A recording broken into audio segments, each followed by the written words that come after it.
हमारे चैनल को सब्सक्राइब करें और बेल आइकन जरूर प्रेस करें। Welcome to our YouTube channel. Don't forget to like, subscribe and share the videos. News track में फिर से एक बार आप तमाम का स्वागत है और इस्तकबाल है, और मैं उम्मीद करता हूं कि आप तमाम लोग बखैरियत व आफियत से होंगे। बारिश थम सी गई है, लेकिन ठंडी का जोर अभी भी बाकी है। चलते हैं हेडलाइंस की तरफ। कर्नाटक के नए चीफ मिनिस्टर बसवराज बोम्मैया ने भारत के प्राइम मिनिस्टर नरेंद्र मोदी से मुलाकात की। बीजेपी के एमपी बाबुल सुप्रियो ने बीजेपी छोड़ने का ऐलान किया है। अतिया शेट्टी सुनील शेट्टी की दोख्तर है, जिन्होंने केएल राहुल के साथ अपने रिश्ता बनाए रखा है और इस वक्त तो लंदन में है। मोहम्मद अजहरुद्दीन हैदराबाद क्रिकेट एसोसिएशन के प्रेसिडेंट थे, लेकिन अभी उन्हें वहां से बर्खास्त किया गया है। पाकिस्तान और वेस्ट इंडीज के दरमियान खेला गया सेकंड T20 पाकिस्तान ने 7 रन से जीत लिया। आप देख रहे हैं। हेडलाइन के बाद आते हैं मुख्तसर खबरों की तरफ। बेन स्टोक्स इंग्लैंड के ऑलराउंडर, जिन्होंने अभी अभी ऐलान किया है कि वो क्रिकेट से कुछ दिनों के लिए अपनी दूरी बनाए रखना चाहते हैं। असल में बात यह है कि वो अपने जहन को पुरसुकून करना चाहते हैं। ईसीबी इंग्लैंड क्रिकेट बोर्ड को इस बात की इत्तला दी है कि वो चंद दिनों के लिए क्रिकेट से दूर रहना चाहते हैं, और क्रिकेट बोर्ड ने इनकी बात भी मान ली है। इंसान पैसों की लालच में कहां से कहां पहुंच जाता है। हम जिक्र कर रहे हैं राज कुंद्रा की, जिन्हें पुलिस 19 जुलाई को गिरफ्तार करके 15 दिन तक अपने कस्टडी में रखा है। 200 ऐसे मुजरिमों के दरमियान रखा है, और उनके लिए ऐसी कोई ख़ास रियायत नहीं दी जा रही। राज कुंद्रा जो एक मालदार है, लेकिन पैसे बनाने की लालच ने उन्हें यहाँ तक पहुँचा दिया है। इंसान को चाहिए कि हमेशा वो शुक्रगुजार रहे, और जितने उसके नसीब में लिखा है उसे वही मिलता है। राज कुंद्रा जो शिल्पा शेट्टी के शोहर हैं, अपने वो गैर कानूनी कामों पे अफसोस तो ज़रूर कर रहे होंगे, लेकिन इनके लिए पैसा ही सबसे बड़ी मानी रखता है।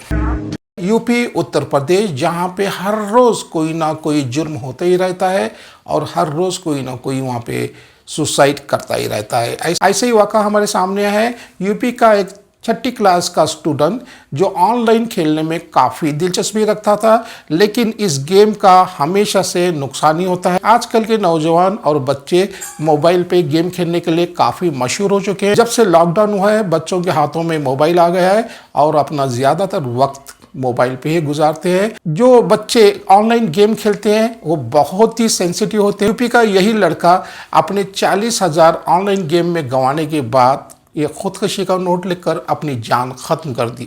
हम उन तमाम वालिदैन से इस बात की गुजारिश करते हैं कि वो अपने बच्चों का ख्याल रखें, और कम से कम उनके हाथ में मोबाइल सौंपे, ताकि वो भी खुश रहे और अपने मासूम बच्चों की जान भी बचा सके।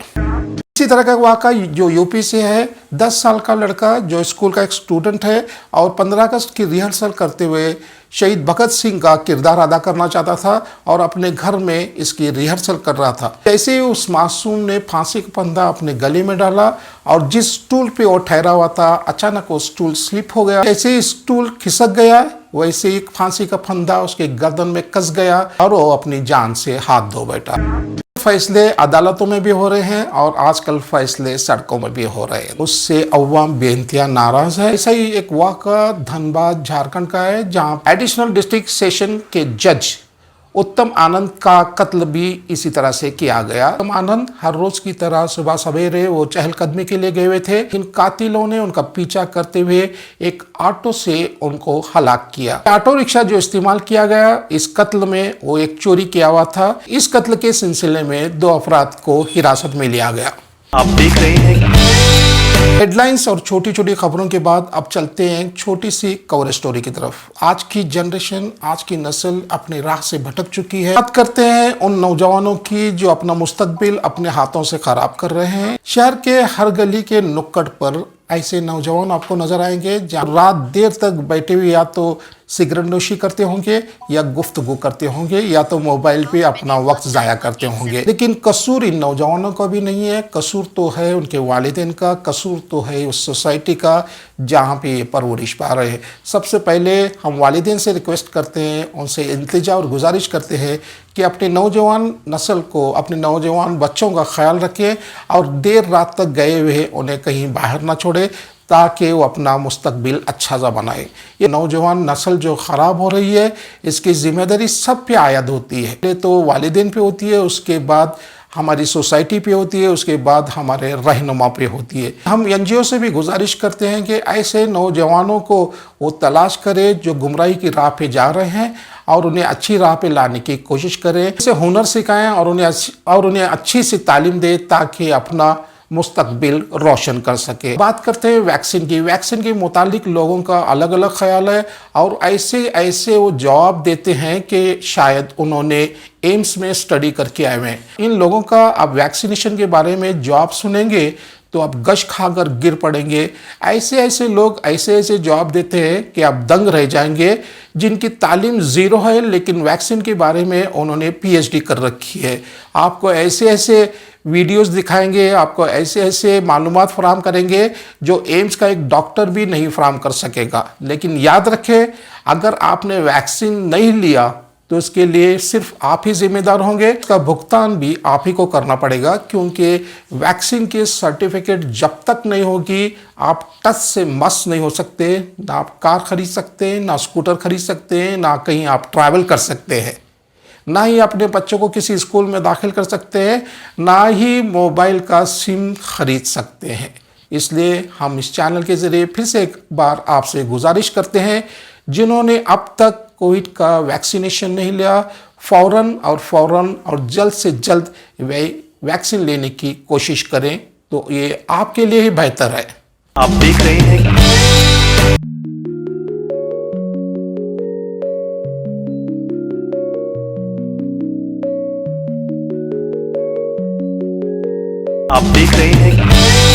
चलते हैं मेन स्टोरी की तरफ। आज की मेन स्टोरी है श्री बसवराज बोमैया, जिन्होंने पिछले हफ्ते ही कर्नाटका के नए चीफ मिनिस्टर का हल्फ उठाया है और अहदा संभालने के बाद उन्होंने पहली मर्तबा भारत के प्राइम मिनिस्टर नरेंद्र मोदी से दिल्ली में मुलाकात की। उन्होंने होम मिनिस्टर अमित शाह से भी मुलाकात की, डिफेंस मिनिस्टर राजनाथ सिंह से और उनके साथ साथ प्रहलाद जोशी से भी उन्होंने मुलाकात की। लेकिन कर्नाटका में सियासी हलचल अभी तक खत्म नहीं हुई।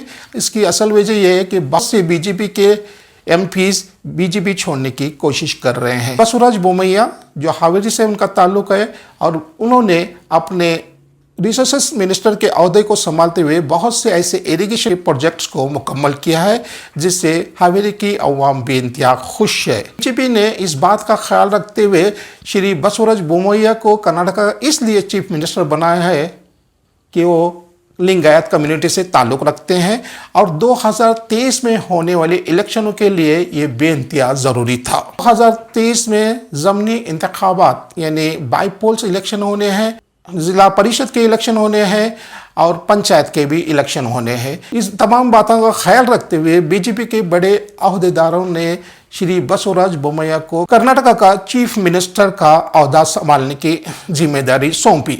लेकिन तूफान और हंगामा बीजेपी में अभी भी चल रहा है और इसकी एक मिसाल यह है कि बाबुल सुप्रियो जो बीजेपी के एमपी हैं, जिन्होंने 2 बार एमपी का ओहदा संभाला है, लेकिन तीसरी बार वो वेस्ट बंगाल में अपनी सीट हार चुके हैं। उन्होंने सोशल मीडिया के एक प्लेटफॉर्म पे अपना ये बयान जारी किया है कि मैं अब सियासत से दूर रहना चाहता हूँ और मैं अपने एमपी के ओहदे से इस्तीफ़ा दे रहा हूँ। एमपी से इस्तीफ़ा देने की असल वजह 7 जुलाई को जो यूनियन कैबिनेट में रिशफल हुआ था, इसमें बाबुल सुप्रियो भी शामिल थे, लेकिन बाबुल सुप्रियो को उनके ओहदे से हटा दिया गया, जिसकी वजह से वो बहुत नाराज़ होकर बीजेपी के एमपी पोस्ट से इस्तीफ़ा देने का ठान ली। बाबुल सुप्रियो कई मरतबा भारत के होम मिनिस्टर अमित शाह से भी मुलाकात की और बीजेपी के चीफ JB नड्डा से भी मुलाकात की, लेकिन उन्हें हर मरतबा निराश होकर ही वापस लौटना पड़ा। बाबुल सुप्रियो का कहना है कि बहुत से इख्तिलाफात बीजेपी में है और ये आम सी बात है कि हर पार्टी में इख्तिलाफात होते रहते हैं और मैंने भी बहुत से ऐसे अनडिसिप्लिन काम किए हैं जिससे बीजेपी के बड़े अहदेदारान नाराज़ हो गए। और दूसरी बात यह है कि मैं किसी पार्टी को ज्वाइन नहीं कर रहा। आप देख रहे हैं शिफा को है जहां शफा भी है वहां। शिफा को एक अनमोल आयुर्वेदिक दवा। शिफा को इस्तेमाल सर्दी, सरदर्द, जुकाम, बदन दर्द, गले की खराश, दांत दर्द और पेचिस में बहुत ही मुफीद और शफा बख्श है। आप देख रहे हैं बॉलीवुड और स्पोर्ट्स के बगैर हमारा बुलेटिन नामुकम्मल है। बॉलीवुड में अब आप सुनेंगे अनीता राज। अनीता राज जो 1980 में एक बहुत ही बेहतरीन अदाकारा थी, जिनकी पहली फिल्म थी प्रेम गीत। उन्होंने मिथुन चक्रवर्ती के साथ गुलामी में काम किया। उन्होंने धर्मेंद्र के साथ कई फिल्मों में काम किया। उसमें एक फिल्म थी नौकर बीवी का, और धर्मेंद्र का दिल उन पे आ गया था, और हो सकता था कि धर्मेंद्र ने तीसरी शादी अनीता राज से भी करने वाले थे। अब अनीता राज टीवी सीरियल में आ रही हैं, और टीवी सीरियल का नाम है छोटी सरदारनी। अनीता राज के बारे में आपको ये तमाम मालूमात इसलिए दे रहे हैं कि वो अपनी सेहत का कितना ख्याल रखती हैं। आज वो 58 साल की हो गई है, लेकिन उनकी सेहत काबिल रश्क है। साल से जिम ज्वाइन किया हुआ है, और वो समझती थी कि वेट लिफ्टिंग सिर्फ मर्दों का काम है, लेकिन उन्होंने इस बात को गलत साबित किया और उन्होंने वेट लिफ्टिंग शुरू किया। आज उनको आप देखेंगे तो उनकी सेहत काबिल रश्क हो गई है। हमको चाहिए कि हम अपनी सेहत का बेइंतहा ख्याल रखें और हर रोज वर्जिश किया करें। आप देख रहे हैं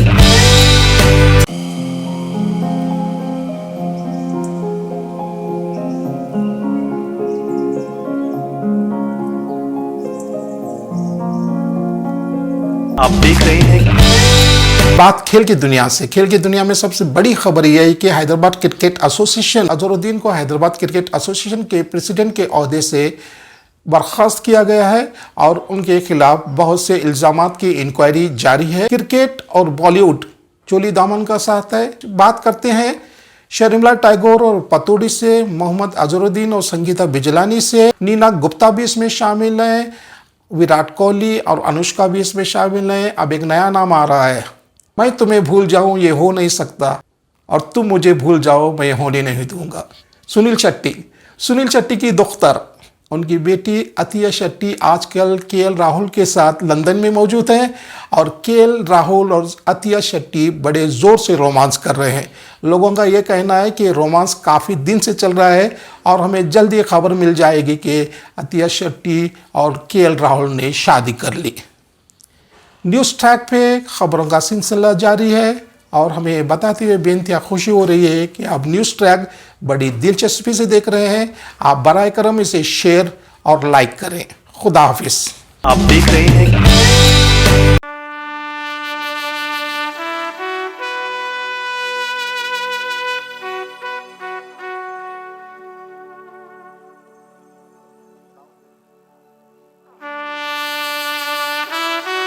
हमारे चैनल को सब्सक्राइब करें और बेल आइकन जरूर प्रेस करें।